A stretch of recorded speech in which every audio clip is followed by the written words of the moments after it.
I'm once again going to talk about the good and the bad from United's last game of the America tour. Big smiles, everyone!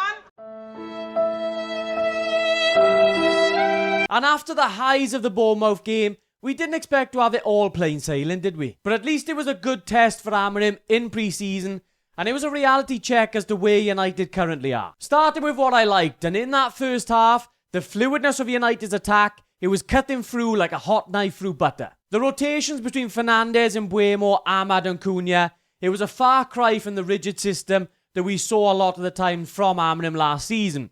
It was present in that Bournemouth game, but in this one, it seemed to just go to a whole new level. With having Cunha up front, it just gives you even more rotations in there, and it did cause a lot of trouble in that first half. Straight away from the first 5 minutes of the game, Yoro plays the ball into that number 10 channel, and Mbeumo does exactly what Amorim wants his number 10s to do. Hold that ball up, give the United defenders the opportunity to kick it long, but you're getting that ball held up and bringing other players into the game. And Mbeumo finds Fernandes in the middle of the pitch. Fernandes does what Fernandes does, picks that pass out to Ahmad, and then Ahmad can play a little ball around the corner to Cunha, a very, very good United opportunity in the first few minutes of the game. And this was a constant pattern, finding Ahmad in very dangerous positions. It was why a lot of people liked him in that wing-back role, but I think United were a little bit one-dimensional in this game. I think if we had Dogu on the left-hand side, then United's attack, as we saw against Bournemouth, can go to the next level. It's an area where playing Dalot at wing-back does limit you a lot. But another instance here, Ahmad playing that ball again into that number 10 channel. But who's there this time? It's Cunha this time, and not Mbeumo. Cunha gets that ball round the corner to Fernandes. Fernandes finds Mbeumo, and Mbeumo again finds that run of Ahmad. Ahmad has a clean run on Tarkowski, and then United end up getting that penalty from it. Get a little bit of luck, but you're causing that luck by getting your best players in most dangerous areas. And I mentioned Cunha as a striker, and it's something that he's done many times throughout the course of his career. And I can see it happening a lot more next season, particularly in games where United are not expected to have a ton of the ball. Having Cunha in there, the ability to drop deep, play a little bit more on the counter-attack, I think that's something Amorim is going to use more and more. But this instance, another instance with Cunha, you're seeing the dynamic of having that sort of false nine playing up front. Maino plays the ball into Cunha. He's allowed to turn, run at the opposition defence, causes that little bit of havoc. Again, plays that ball out to Ahmad on the right-hand side, and then you're getting a run one-on-one up against the fullback yet again. Another very good United opportunity. It's these instances where United obviously were looking at Ekitike, a striker who does a lot of that dropping deep, linking up play. Cunha can do that role for United. Very, very different compared to if you had Højlund up front, compared to if you had potentially a Seško up front.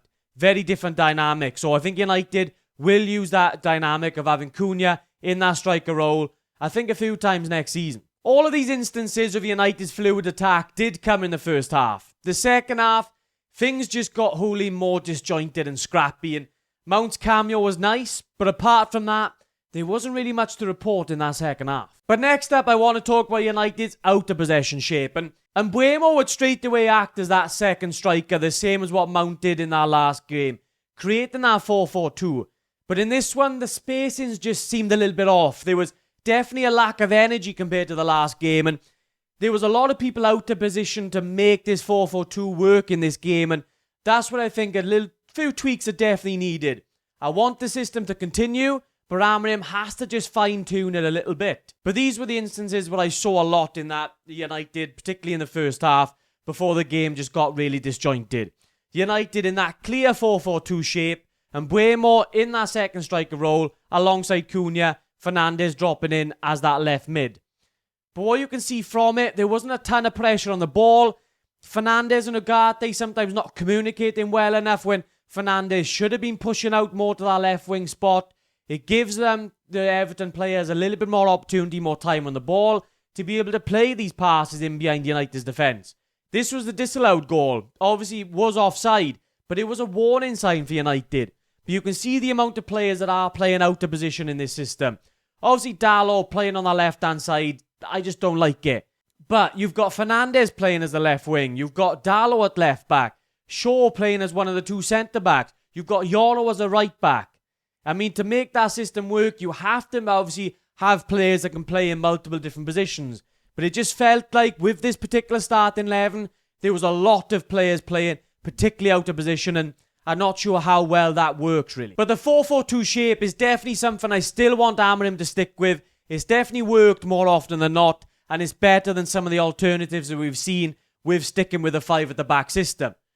But on to what I didn't like, and yes, I'm banging the drum again. United need a new CDM, and badly. Ugarte had a full-on disaster class in this game. He showed how much of a limited player that he is.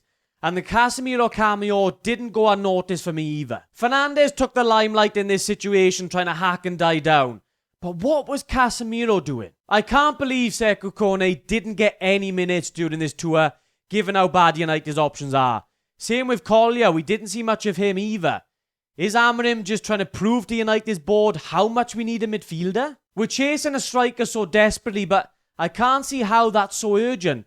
We saw even in this game how Cunha can really work as a striker, so we've got plenty of options there. It should be a midfielder, goalkeeper, then a striker, in that order. United still plays as if the ball's a grenade. I've showed in this video how it can work playing the ball quickly into the channels, but we need smart midfielders that know when to turn that on and when to just hold the tempo a little bit. Mino's probably the only one in this squad that we've seen so far that has that little bit in him. The rest of them, I mean, I'm just not filled with faith with our pivot options. I do think it massively caps what we can do going into this season now. Oh shit, here we go again. All in all, it was a very tough test, and Amorim acknowledged that after the game. We struggled with Everton's physicality, and it clearly shows where we currently are and where improvements are needed. It's going to be very interesting now to see what United can do in the transfer market from now until the season starts. Barada was talking a good game, but it's clear the United still need a lot more to become that dominant team in the Premier League again. Let me know what your guys' thoughts are down in the comments down below. If you enjoyed the video, drop a like, subscribe if you're new around here, and I'll catch you in the next one.